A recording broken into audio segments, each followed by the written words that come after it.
అందరికీ నమస్కారం. నేను మీ వెల్తూరు నగేష్, జనసేన పార్టీ పాలకుర్తి నియోజకవర్గ ఇన్ఛార్జ్.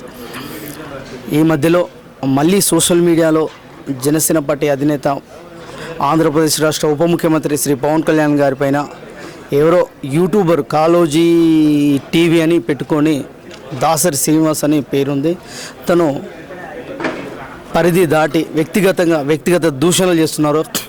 ఏమండి శ్రీనివాస్ గారు, మీరు అన్న మాటలు, మీరు తిట్టిన మాటలు మీ పిల్లలకు, మీ భార్యకు, మీ తల్లిదండ్రులకు, నీ చుట్టాలకు చూపెట్టుకో. హద్దులు దాటి మాట్లాడొద్దు. రాజ్యాంగం ఇచ్చిన హక్కును నువ్వు సోషల్ మీడియాలో విచ్చలవిడిగా మాట్లాడితే అది నువ్వే లా అండ్ ఆర్డర్ ప్రకారం తీసుకుపోయి బొక్కలో ఎత్తారు. ఎందుకంటే పద్ధతిగా మాట్లాడండి. ఆయన గురించి మాట్లాడేటప్పుడు నోరు అదుపులో పెట్టుకోవాలని చెప్పి ఈ కాలోజీ యూట్యూబర్ అతను ఎవరో కూడా అంత గుర్తింపు లేని వ్యక్తిలాగా నాకు కనిపిస్తున్నారు.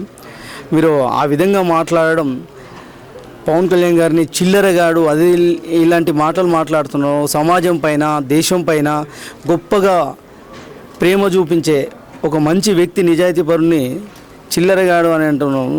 అసలు నువ్వు చదువుకున్నావా? అసలు నువ్వు బర్రెలు కాస్తున్నావా? ఏం మాట్లాడుతున్నావు? నీ వ్యక్తిత్వం అనేది నువ్వు మాట్లాడిన మాటలు నువ్వే ఒకసారి వీడియోలు చూసుకో యూట్యూబ్లో. అదుపు లేకుండా మాట్లాడుతావు. ఒక డిప్యూటీ సీఎం హోదాలో ఉన్న వ్యక్తిని పట్టుకొని ఎట్లా పడితే అట్లా మాట్లాడతావా? నీ వ్యూస్ కోసం, నీ ఛానల్ నడవడం కోసం, నీ యూట్యూబ్ ఛానల్ నడవడం కోసం విచ్చలవిడిగా మాట్లాడితే తీసుకుపోయి బొక్కలేసి తోలు తీస్తారు. ఇది law and order.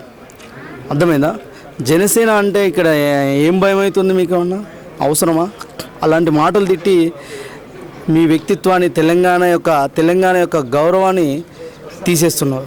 Janasena party అధినేతను తిట్టే ముందు అదుపులో ఉండాలని చెప్పి మేము హెచ్చరిస్తున్నాం. మేము గౌరవంగా మాట్లాడతాం. మీలాగా మాకు తిట్టొచ్చు బ్రదర్, కానీ మేము గౌరవంగా మాట్లాడతాం. మా అధినేత పైన మీరు ఏం మాట మాట్లాడినా కూడా అది మీకు 100% రియాక్ట్ మీకే అవుతుంది. మాట్లాడేటప్పుడు జాగ్రత్తగా మాట్లాడేది. మీ సమస్యలు ఉన్నాయి, తెలంగాణ రాష్ట్రంలో సమస్యలు లేవా?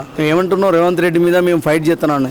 ఏడవున్నా నీ ముఖం ఎక్కడ నవ్వపడా? రేవంత్ రెడ్డి మీద ఫైట్ చేస్తాను, సమస్యల మీద ఫైట్ చేస్తాను అంటున్నావు. నీ ముఖం ఎక్కడ అవ్వపడ్డది? 100 ఇచ్చిన హామీలో 420 హామీలు ఉన్నాయి. కాంగ్రెస్ 6 గ్యారెంటీలు ఉన్నాయి.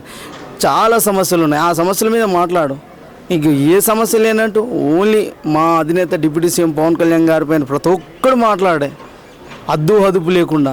అంటే ఆయన గురించి మాట్లాడితే వీళ్ళు 10 మందికి వెళ్తారు. నీలాంటి వాళ్ళ గురించి మాట్లాడడానికి కింద కార్యకర్తలు చాలు. ఎందుకైనా ఏదైనా కూడా సోషల్ మీడియాలో మాట్లాడుతున్నప్పుడు గౌరవంగా మాట్లాడాలి, సమస్యల మీద మాట్లాడాలి, పాలసీల మీద మాట్లాడాలి, ప్రభుత్వం ఇచ్చిన హామీల మీద మాట్లాడాలి, ప్రజా సమస్యల పైన మాట్లాడాలి. కానీ వ్యక్తిగతంగా మాట్లాడి మీ గౌరవాన్ని తీసుకోకండి, తెలంగాణ పరువును తీయకండి అని చెప్పి హెచ్చరిస్తున్నాను.